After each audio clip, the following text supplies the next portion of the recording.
In my experience, actually, the HRD and CFO role is even more critical than the CEO CFO role. Quite often the two, the HRD and the CFO, need to come together to help the CEO think through the strategic choices, help think through the operational choices.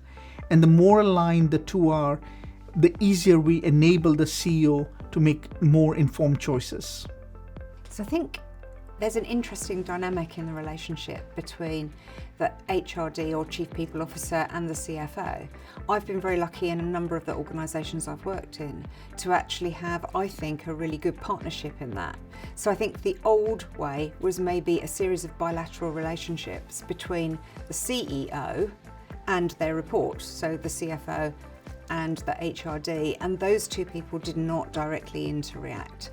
I think there's massive value in the CFO and the Chief People Officer having an agreement about how there is delivery of the people plan, how the people element of a business will drive its longer term success, and actually what needs to be true then in how they work together. Two of the most, if not the most, important resources, the funding and the people. I think that collaborative approach between finance and HR is a very powerful collaboration because it's funding and people, you know, hugely important aspects of getting the business right.